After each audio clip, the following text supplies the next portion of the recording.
Assalamualaikum warahmatullahi wabarakatuh. Perkenalkan, nama saya Nuratika Fitri. Saya dari Prodi Hukum Tata Negara 5B. Baiklah, kali ini saya akan membahas tentang landasan filosofis, yudiris, dan sosiologis kekerasan dalam rumah tangga. Yang pertama yaitu A. Landasan filosofis.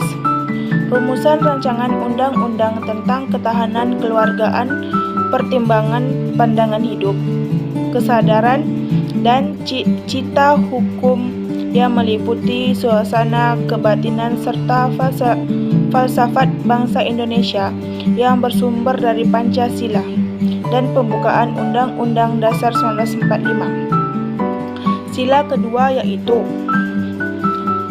kemanusiaan yang adil dan beradab, merupakan landasan filosofis ketahanan keluarga.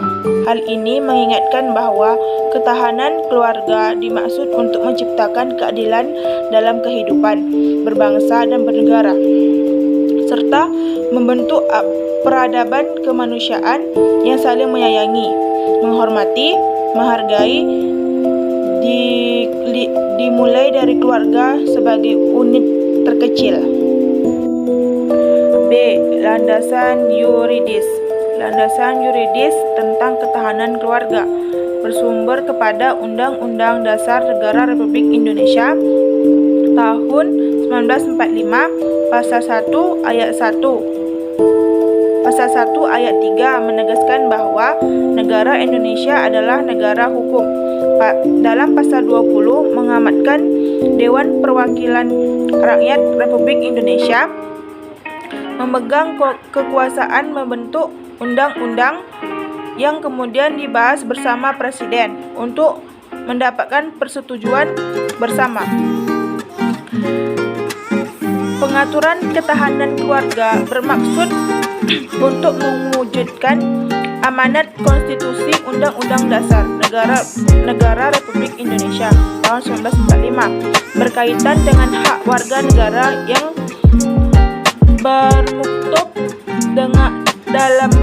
dalam pasal 28B, pasal 28C, pasal 28G, ayat 1, pasal 28H, ayat 1, Undang-Undang Dasar Negara Republik Indonesia tahun 1945. Pasal 2B mengamatkan bahwa 1. Setiap orang berhak untuk membentuk keluarga dan melanjutkan keturunan melalui perkawinan yang sah. Dengan demikian, ketahanan keluarga merupakan salah satu bentuk perwujudan amanat konstitusi dan harus diatur dalam bentuk undang-undang. 2. Setiap anak berhak atas kelangsungan hidup, tumbuh, berkembang serta berhak atas perlindungan dari kekerasan dan diskriminal. Kemudian pasal 28C mengamatkan bahwa 1.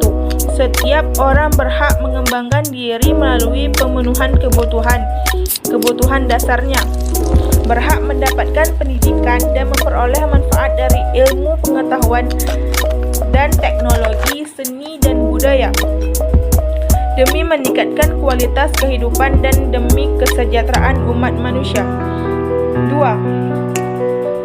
Setiap orang berhak untuk memajukan dirinya dalam memperjuangkan haknya secara kolektif untuk membangun masyarakat, bangsa dan negara.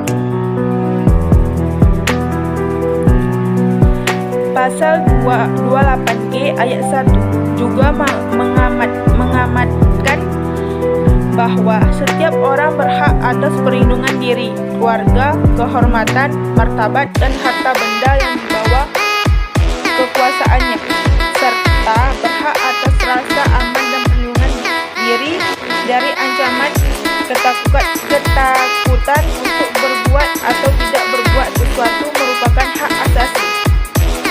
Selanjutnya, pasal 28H ayat 1 mengamatkan bahwa setiap orang berhak hidup sejahtera lahir dan batin, bertempat tinggal, dan mendapatkan lingkungan hidup yang baik dan sehat serta berhak memperoleh pelayanan kesehatan.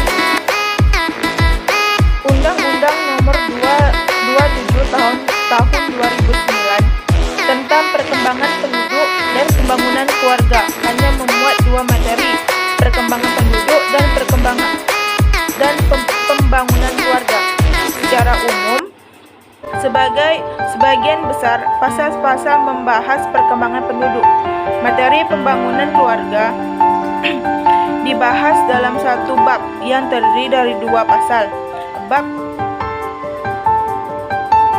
7 pasal 47 dan 48 menunjukkan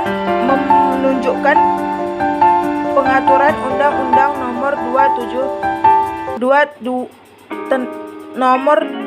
52 Tahun 2009 lebih banyak berfokus pada perkembangan penduduk daripada pembangunan keluarga.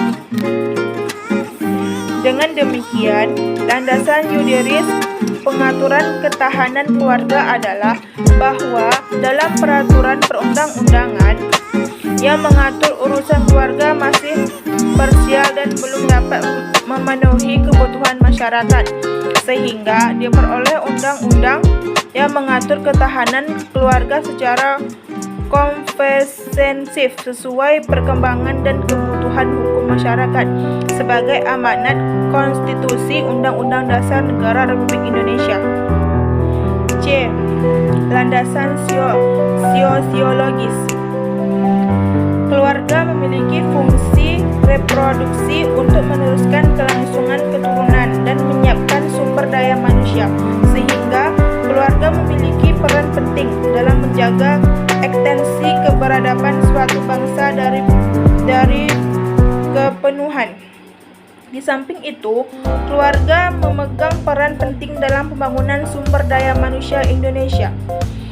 Ketahanan keluarga pada dasarnya bertujuan untuk meningkatkan kesejahteraan masyarakat, mencegah dan menyelesaikan masalah-masalah sosial yang semakin marak terjadi di Indonesia, meningkatkan taraf kehidupan bangsa dan negara, serta menciptakan Indonesia yang adil dan beradab. Sehingga kelak dengan mengutamakan ketahanan keluarga akan menguatkan ketahanan nasional di Indonesia. Saat ini, permasalahan sosial dan penyimpangan sosial terjadi di masyarakat hanya disikapi dengan pengadilan yang bersifat represif yang dilakukan setelah terjadinya sesuatu pelanggaran, dan berdasarkan prosesnya masih mayoritas diselesaikan secara koerasif. Pengadilan sosial tersebut belum mampu menyelesaikan permasalahan sosial, penyimpangan sosial yang ada di Indonesia, bahkan cenderung menyebabkan masalah baru lagi, tantangan kehidupan, sehingga diperlukan bentuk-bentuk pengadilan sosial yang bersifat represif yang dilakukan untuk mencegah kejadian yang belum terjadi, dan pengadilan proses yang bersifat persuasif untuk mengarahkan masyarakat agar tata dan patuh terhadap nilai dan norma yang telah ditepati. Baiklah, sekian yang dapat saya sampaikan. Saya akhiri. Wassalamualaikum warahmatullahi wabarakatuh.